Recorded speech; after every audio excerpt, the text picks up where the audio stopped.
시기, 청년의 시기를 한마디로 이야기하면 여러분들 어떤 시기라고 말을 할 수 있을 것 같아요. 여러분들이 청년의 시기를 이런 시기야 라고 표현을 한다면 굉장히 여러 가지 이야기들이 나올 수 있겠죠. 뭐 가장 뜨거운 시기, 열정적인 시기, 아니면 인생의 가운데 토막, 황금기, 뭐 기타 등등 여러 가지가 이야기할 수 있는데 글쎄요. 저는 여러분 아시겠지만 40대 후반을 지나가고 있는데 뭐 20, 30대의 청년들이 인생의 황금기라는 말엔 사실 동의할 수 없어요. 왜냐하면 여러분들이 살아보세요. 이 나이대를 살아가다 보잖아요. 그러면 진짜 이때가 황금기구나라는 생각이 또 들어요. 이제 내일 모레 50을 앞두고 있는데 그럼에도 불구하고 50대가 되면 아마도 그렇게 생각할 것 같아요. 인생의 황금기는 50대구나. 모르죠. 또 진짜 60대가 되면 세간의 말처럼 인생은 60부터구나 라고 생각할 수 있을지 모르겠어요. 소망하기는 50대가 되든 60대가 되든 나중에 70대가 될지라도 이 심장은 늘 쫄깃쫄깃 뛰었으면 좋겠어요. 하나님 앞에서 늘 말씀이 목마르고, 말씀이 목마를 때마다 그래야지, 말씀 봐야지, 묵상해야지, 뭐 이래야지 저래야지 결단만 하는 것이 아니라 제 안에 그런 순발력이 있었으면 좋겠어요. 말씀을 바로 펼 수 있는, 말씀을 읽을 수 있는, 그리고 기도해야지 어떻게 하면 좋을까? 새벽 기도를 다닐까? 심야 기도를 할까? 뭐 철야를 할까? 기타 등등 기도에 대한 계획을 세우는 것이 아니라 기도의 필요성을 느꼈을 때 바로 기도할 수 있는 그런 사람이 될 수 있었으면 좋겠습니다. 나이와 상관없이. 하나님께서는 우리의 육체의 나이를 따지지 않고 생각하지 않고 우리가 늘 하나님 앞에 그런 어린 아이처럼 즉각 반응하고 순종하고 그것을 수용할 수 있는 사람이 되길 원하신다고 믿습니다. 청년의 시기, 저는요 오늘 말씀을 준비하면서 이렇게 정의를 해보았어요. 실수가 많은 시기다. 왜냐하면 사회생활도 뭐 거의 처음이죠. 아르바이트, 요즘은 어린 나이 때부터 아르바이트를 하긴 하지만 사실 아르바이트와는 다르게 또 진짜 직장 생활을 하다 보면 보고 배워야 될 것도 많고요. 어른들을 상대할 때 되게 힘든 것들도 많고 많이 실패해요. 나는 잘하려고 하고 잘하고 싶지만 나의 선한 의도를 선한 의도대로 다 봐주지는 않아요. 여러분 그런 거 경험하시죠? 나는 잘하려고 해. 처음부터 내가 저 사람 엿먹여야지 막 이렇게 생각하면서 뭔가 일부러 실수하려고 하고 막장 드라마에서처럼 뭔가 장치를 해놓고 막 이러지 않아요. 난 정말 잘하려고 하고 잘하고 싶어요. 근데 그걸 좋게 봐주지 않아. 그리고 한 번 실수하면 이게 그 정도로 혼날 일인가 싶을 정도로 잡아먹을 듯이 혼날 때가 있어요. 그러면서 참 많이 넘어지기도 하죠. 관계적인 측면에서도 마찬가지인 것 같아요. 마치 학창 시절에 중학교, 고등학교 아니면 대학교를 다니면서 친구들을 만날 때처럼 관계를 맺는 것과 다른 방식으로 이제 학교를 졸업하고 사회생활을 시작하다 보면 관계 맺는 것도 되게 어려워요. 많은 것들을 생각해야 돼요. 사실 우리 카카오톡을 보면서도 그러잖아요. 카톡으로 이렇게 메신저로 카톡을 하다가도 대화를 나누다가도 순간 깊은 고민에 빠질 때가 있어요. 얘가 지금 나에게 이런 의도로 이 질문을 한 것인가? 깊이 고민하죠. 그래서 카톡을 지웠다가 다시 보냈다가 그리고 카톡을 보내다가도 어느 단어 하나에 그 사람이 감정이 상할 수도 있기 때문에 되게 깊이 고민하고 카톡을 보낼 때가 있어요. 그리고 카톡을 또 받거나 보낼 때 일자가 사라지지 않으면 되게 마음에 여러 가지 생각이 들어요. 짜증이 날 때도 있고 또 이것 때문에 짜증내고 있는 내가 좀 한심하기도 하고 이게 뭐라고 뭐 이러면서 그럴 때가 있죠. 우리는 관계를 맺으면서 사회생활을 하면서 직장생활을 하면서 또 사역을 하면서도 되게 많이 실수하고 넘어져요. 사실 교회는 직장이 아닌데 사역을 하다 보면 직장과 비슷할 때가 있어요. 그리고 때로는 저를 보면서 직장 생활보다 더하다라는 생각이 들 때가 있어요. 저의 눈빛과 어떤 말투나 이런 것을 보면서. 그래서 우리 윤재가 저한테 사장님이라고 했는지 모르겠어요. 윤재가 오늘 또 휴가 나왔던데? 어딨지 윤재? 거기 있구나. 그래요. 뭐든지 잘하고 싶어요. 아니, 최선의 결과는 아니더라도 노력만큼 최선을 다해서 하고 있는 거 잘 알아요. 그런데 열매가 쉽게 맺어지질 않죠. 지난주에 위드워십이었고 전도를 우리가 다 도전했지만 사실 그것도 그 과정 가운데서도 여러 가지 일들이 있었을 거예요. 나는 정말 좋은 마음으로 이 친구에게 영원한 생명, 하나님 나라의 그 복음을 전해주고 싶어서 전해주었을 뿐인데 너 왜 그러냐? 교회에서 뭐 먹었냐? 라고 이야기도 하기도 하고 여러 가지 오해를 받으면서 마음이 많이 상할 때가 있어요. 그것도 실수 아니면 넘어짐 여러 가지 이야기를 할 수 있죠. 청년의 시기는 그런 것 같아요. 여러분, 우리는 한번 넘어지면요 아무것도 모를 때에는 금방 딱 일어났어요. 넘어지면 바로 일어났어요.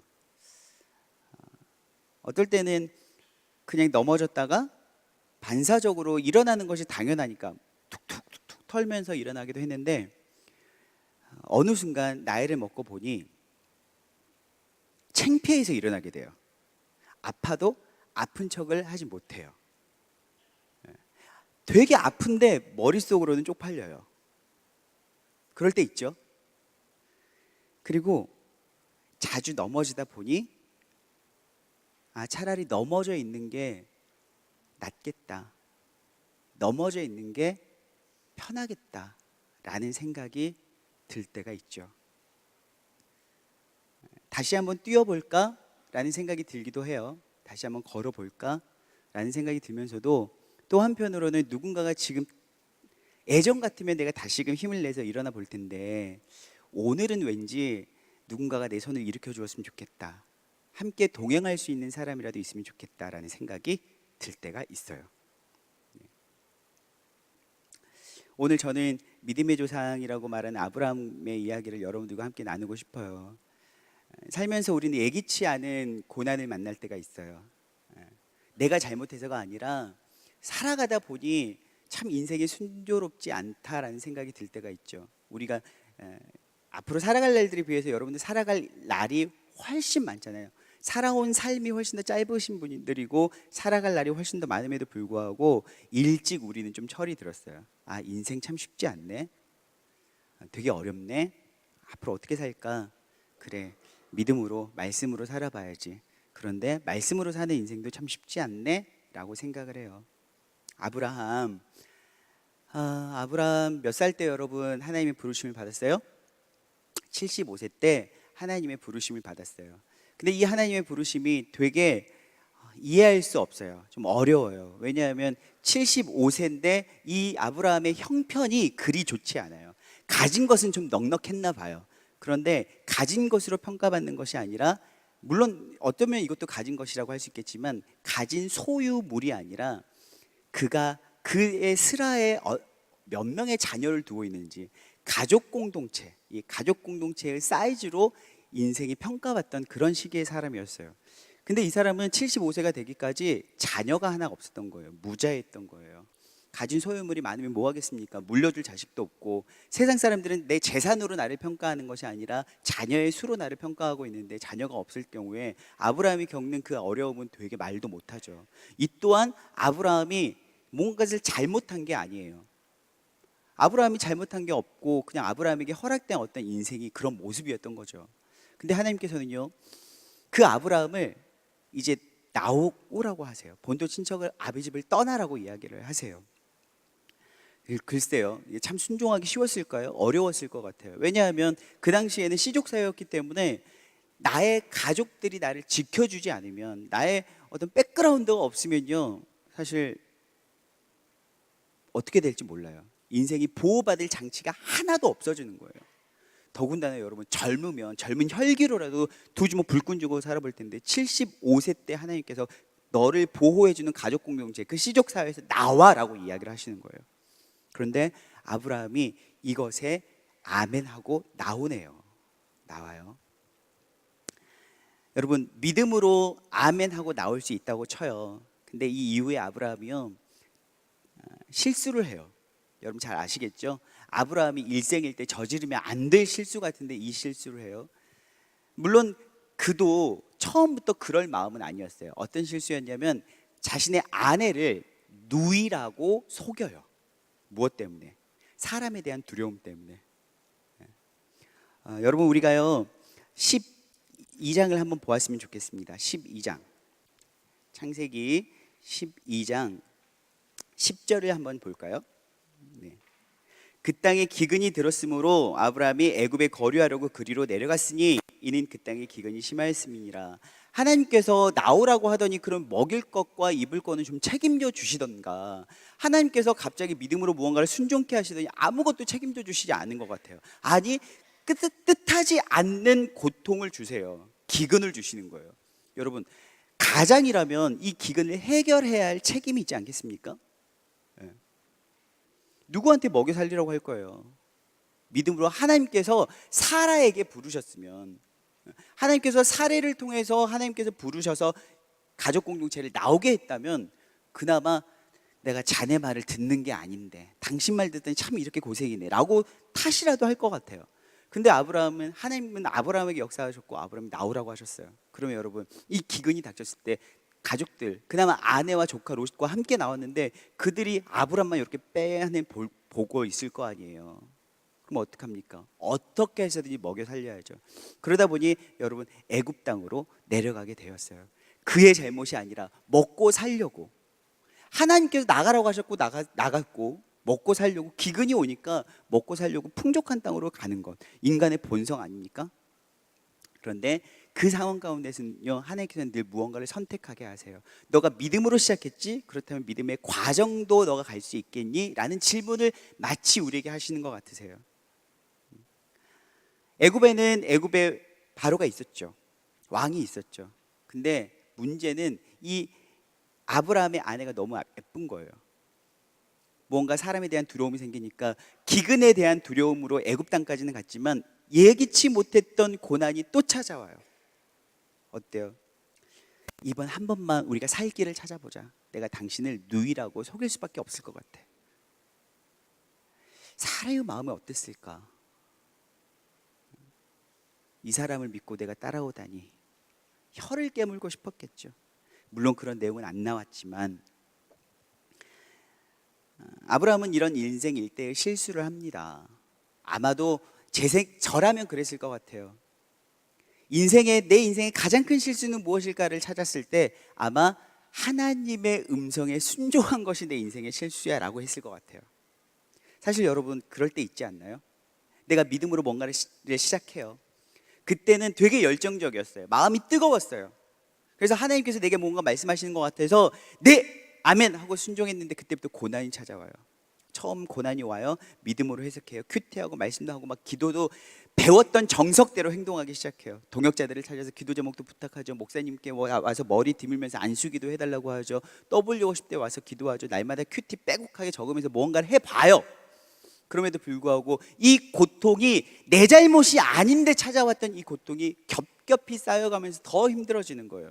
그러면요, 우리는 거슬러 올라가면서 내가 무엇을 잘못했을까를 생각하게 돼요. 내 인생이 언제부터 꼬이기 시작했지? 생각해 보니까 뭐예요? 자식이 없었던 것은 내 잘못은 아닌 것 같고, 이 고통의 시작은 하나님의 부르심에 순종했을 때부터구나. 하나님 너무하시네. 하나님께 믿음으로 반응했던 그 순간들을 우리는 잘못했던 실수의 초기, 첫 번째 실수로 잡을 때가 있다라는 거예요. 여러분, 오늘 저는 아브라함의 어떤 실수에 대해서 언급하기 위해서 앞부분을 상당히 많이 이야기를 했어요. 오늘은 그래도 아브라함이 여러 가지 실수가 있었지만 아브라함에게서 하나님께서는 물질의 복은 주셨던 것 같아요. 오늘 보시면 6절 한번 보여주시겠습니까? 6절 시작.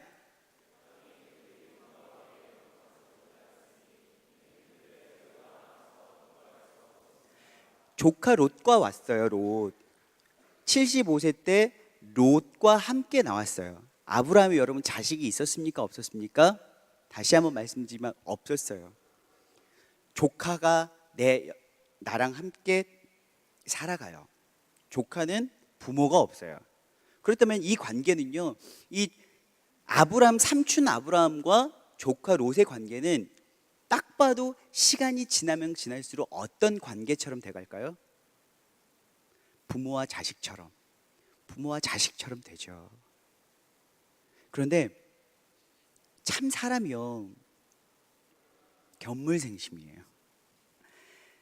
부자가 돼요. 처음에는 삼촌이, 하나님께서 삼촌을 부르신다. 너 잘 생각해. 너에게 강권하진 않을게. 잘 생각해. 삼촌이 이제 나갈 거야. 너도 따라오겠니? 삼촌이 가시는 곳이라면 제가 가야죠. 가겠습니다. 가요.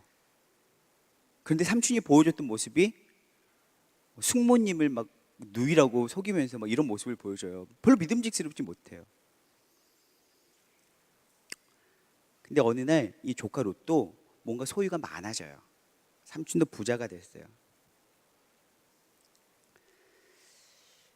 다툼이 생겨요. 물질 때문에 다툼이 생기기 시작해요. 아마 이때도 아브라함 조금 이거 아닌데 그랬을 것 같아요. 그런데 결국은 사단이 나요. 막 조카 롯의 목자들과 아브라함의 목자들이 다투어서 도저히 함께할 수 없는 상황. 이때 아브라함이 이제 결단을 합니다. 아마도 분명히 이것은 함께할 수 없기 때문에 여러분 갈라서야 되는 상황이잖아요. 분립해야 되는 상황이 왔잖아요. 근데 9절입니다. 9절 한번 보여주시겠습니까? 시작.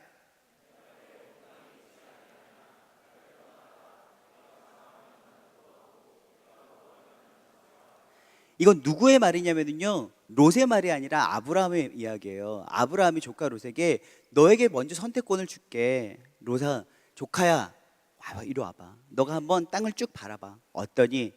너가 먼저 선택해. 너가 우하면 나는 왼쪽으로 가고, 너가 왼쪽이라고 하면 나는 오른쪽으로 갈게 라고 이야기를 해요. 그러면 여러분 보통 상식적으로 생각해 보세요.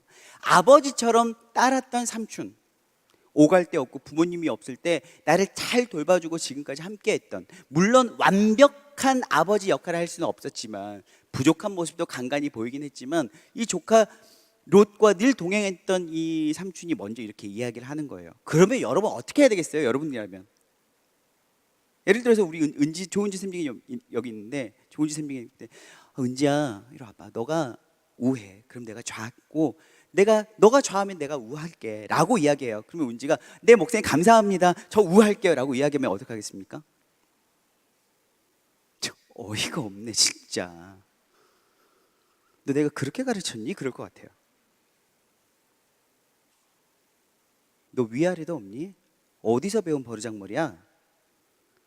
라고 했을 것 같아요. 물론 우리 조은지 선생님 절대 그런 분이 아닙니다. 절대 그런 분이 아닌데, 오늘 롯 보면은요 좋다고 보세요. 10절 한번 보시겠습니까? 10절 한번 보여주세요. 시작.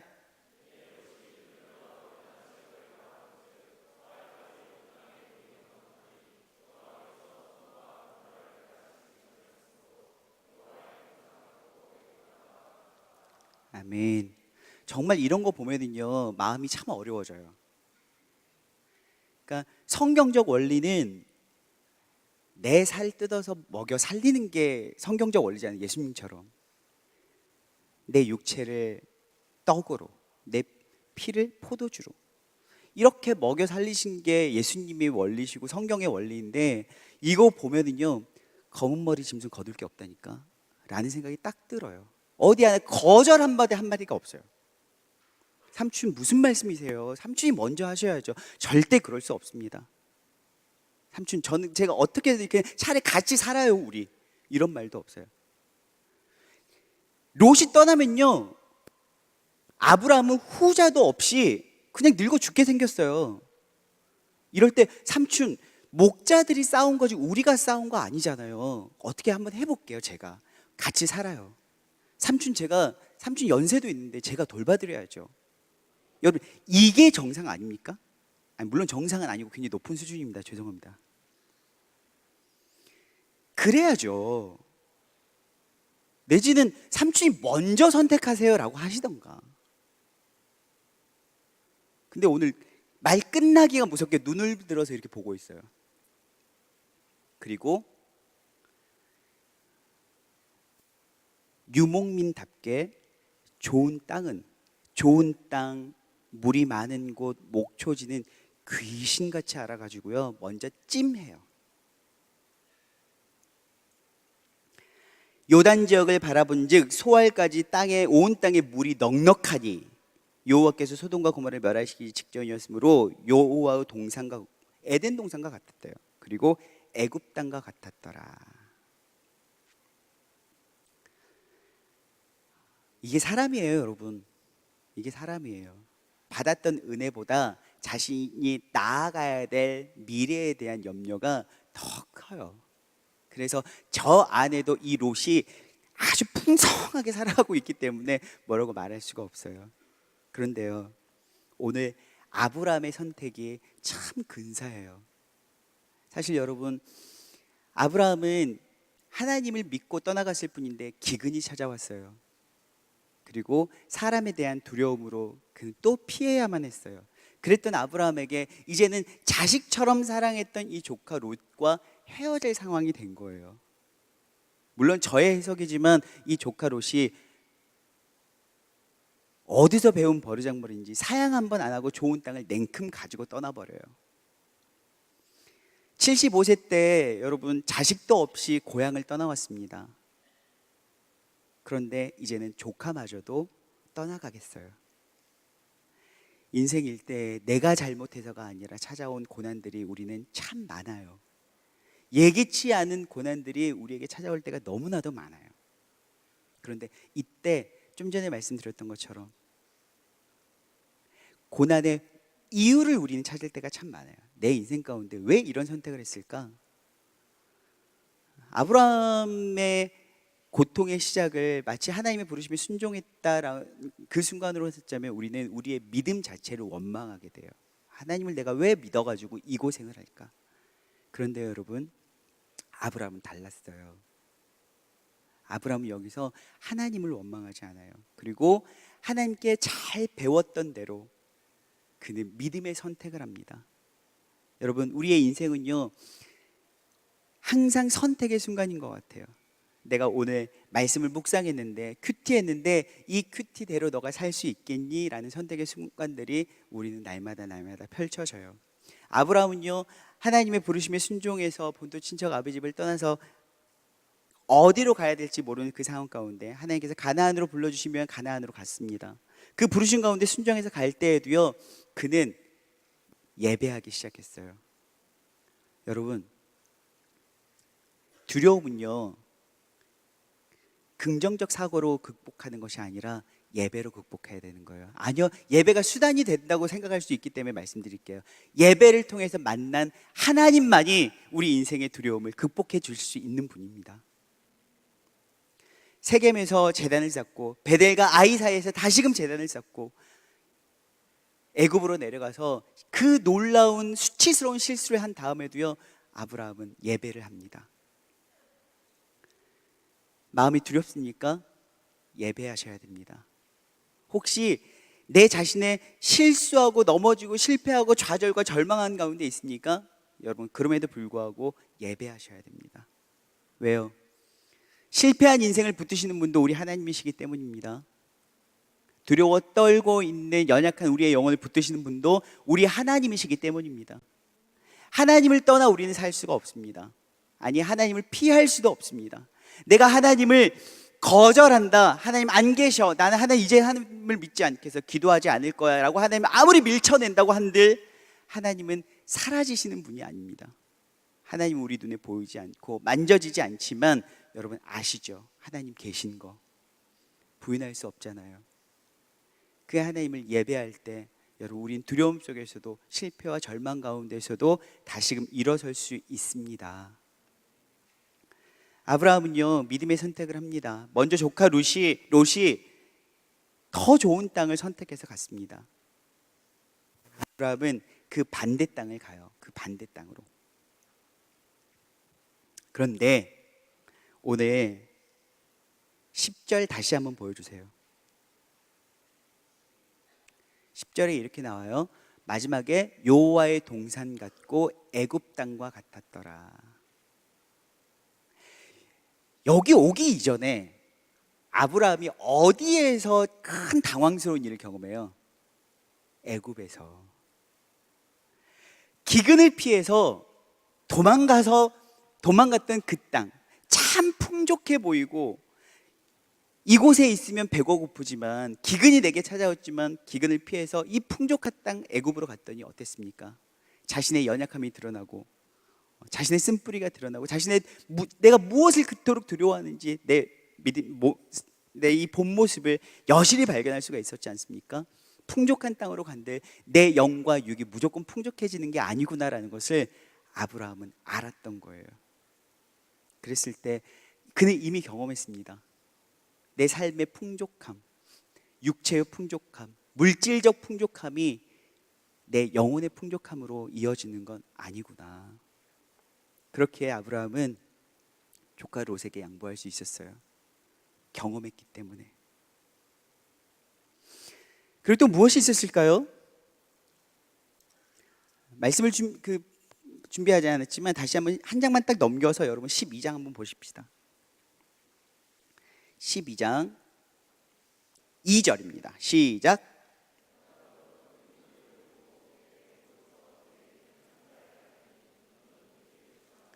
다시 한번 큰 목소리로 합시다. 조아리지 말고요. 큰 목소리로 선포하면서 합시다. 여러분들 스스로에게 선포하면서 시작. 내가 너로 큰 민족을 이루고 내게 복을 주어 내 이름을 창대하게 하리니 너는 복이 될지라. 아멘. 아브라함은요 이미 복이 되었습니다. 복이 임한 땅을 그가 욕심낼 필요가 없어요. 복으로 뒤덮여 있는 것 같고 복이 주렁주렁 있는 것 같은, 마치 부동산으로 투자하면 굉장히 좋을 것 같은 그런 땅을 욕심낼 필요가 없어요. 왜요? 땅에 복이 있는 것이 아니라 하나님께서 뭐라고 말씀하셨습니까? 너가 복이다라고 말씀하셨어요. 내가 복이기 때문에 내가 가는 곳에 여러분 복이 임하는 거고요. 내가 가는 곳이 복이 있는 땅이 되는 거예요. 굳이 저곳이 복이 있는 땅인 것 같아, 저기가 복이 있는 것 같아, 물이 많다고 해서, 목초지가 많다고 해서 그게 복이 아니라 하나님께서 말씀하신 그 말씀을 믿음으로 받고 순종했어요. 내가 복이지, 내가 가는 곳이 복이지. 사랑하는 여러분, 여러분이 복이에요. 그렇기 때문에 여러분, 세상이 복스러워 보이는 것들을 여러분 추구할 필요가 없어요. 세상은 여러분들을 통해서 복을 받는 거예요. 여러분들의 인생은 하나님께서 여러분들을 복이라고 선포해 주신 그 복으로 여러분들의 인생은 풍족해지는 거예요. 믿으십니까? 뿐만 아니라 그렇게 나를 복이라고 말씀해 주신 그 하나님이 어디를 가든지 가장 선한 섭리로 나를 인도해 주실 것을 아브라함은 믿었습니다. 사실 여러분, 자식이 없는데 조카 롯이요 나에게 자식처럼 잘해요. 너무너무나 사랑스러워요. 여러분, 내 자식을 낳으면 조카가 이제 그때부터는 끝이에요. 저도요 조카 진짜 잘 봤어요. 저희 누나들이 이제 애를 낳았을 때 몸조리를 하러 이제 친정으로 오잖아요. 그러면 저희 매형은 애가 울든지 안 울든지 계속 자더라고요. 어쩜 사람이 저럴 수가 있나, 저는 그랬어요. 근데 저는 제 방에 있으면서도 불구하고 새벽에 조카가 응애 하고 울면 제가 바로 일어나가지고요 막 이렇게 분유 타주고 이랬어요. 그렇게 이쁘더라고요. 이상하게 저희 매형들은 다 잠을 잘 자는 매형들이었거든요. 근데 저는 이제 저희 누나들이 다 셋씩 낳아서 조카가 9이에요. 9을 제가 하면 이렇게 자다가 일어나고 해서 이렇게 키웠단 말이에요. 물론 제가 키운 건 아닙니다만. 그런데 그렇게 예뻐했던 조카도요 막 아르바이트 해가지고 막 장난감 사주고 그랬었거든요. 제가 인생을 조금만 더 살았으면 그렇게 돈 안 썼을 것 같은데 다 필요 없더라고. 그런데 제 자식 나니까 조카가 살았는지 죽었는지 관심도 없어요. 제 자식 나니까. 근데 내 자식이 생기기 전까지는 조카가 그렇게 예쁘더라고요. 근데 아브라함이 지금 자식이 없어요. 조카 롯이 아기는 아니지만 되게 사랑스러웠을 거예요. 그러니까 여러분 그 정도의 양보를 하죠. 아무리 믿음만 있다고 양보를 하겠습니까? 그런데 여러분, 이 조카 롯을 하나님께서 이 사건을 통해서 이해할 수 없는 사건을 통해서 하나님께서는 이 사건을 주시고 조카 롯과 분리를 시키세요. 하나님께서 무엇을 약속하셨습니까? 자녀, 그러니까 큰 민족을 이루고라고 말씀하셨어요. 큰 민족을 이루고. 근데 이 조카 롯을 분리시킨 다음에 하나님께서 비로소 주신 약속이 무엇이냐면, 여러분 15장을 한번 잠깐 펴보시겠습니까? 15장 3절입니다. 시작. 아브라함이 또 이르되 주께서 내게 씨를 주지 아니하셨으니 내 집에서 길린 자가 내 상속자가 될 것이니이다. 아브라함은요, 약속을 믿긴 믿지만 다른 영적으로 해석하는 거예요. 그냥 내 가족들 중에서 내 씨가 있으려나 보다. 그냥 뭐 내 가족들 중에서, 아니 나랑 같이 사는 내 종 엘리에셀이 하나님께서 말씀하신 그런 사람인가 보다 라고 그냥 생각으로 정리를 하는 거죠. 아마 조카 롯이 있었으면 내 조카가 아마 그냥 뭐 그런가? 이렇게 생각했을 것 같아요. 근데 하나님께서는 말씀하세요. 4절, 여호와의 말씀이 그에게 임하여 이르시되 그 사람이 내 상속자가 아니라 내 몸에서 날 자가 내 상속자가 되리라 하시고, 하나님은 사랑하는 자식처럼 사랑했던 조카 롯을 분리시킨 이후에 하나님께서는 비로소 뚜렷한 약속을 주십니다. 이해할 수 없는 고통들이 나에게 날마다 파도처럼 밀려와요. 그런데 믿음의 선택을 하고 그 상황을 믿음으로 해석했던 아브라함에게 하나님께서는 무슨 복을 주시냐면 비로소 뚜렷한 비전, 뚜렷한 약속을 주신다라는 거예요. 조카 롯도 아니야, 엘리에셀도 아니야. 너 몸에서 난 씨가 바로 너의 자식이 될 거야. 사랑하는 여러분, 여러분들 가운데 지금 현재 이해할 수 없는 고통, 이해할 수 없는 고난이 겹겹이 파도처럼 몰려오고 있나요? 혹시 이거 내가 피해서 잠깐 이제 좀 한숨 돌릴 것 같은데 내 잘못이 아닌데 왜 이해할 수 없는 이 고통이 나에게 또 오는 것일까? 이런 상황 가운데 계신 분이 있으세요? 고난의 이유와 원인을 찾는 것, 하나님께서는 그걸 원하지 않으세요. 왜요? 내가 잘했든 못했든 어찌됐든 고난은 하나님의 계획과 섭리 가운데 있어요. 문제는 무엇이냐면 이 상황을 내가 믿음으로 해석하고 믿음으로 반응하는 거예요. 하나님께서는 여러분들에게 믿음의 선택을 원하십니다. 복이 된 사람은요, 이제 다른 복을 찾아 그것을 기웃거릴 필요가 없습니다. 왜요? 여러분들보다 더 큰 복은 이 세상에 존재하지 않거든요.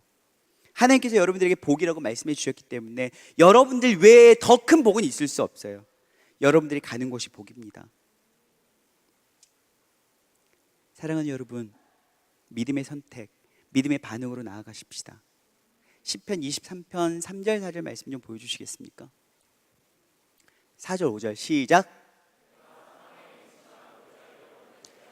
해를 두려워하지 않을 것은 주께서 나와 함께 하심이라. 주의 지팡이와 막대기가 나를 안위하시나이다.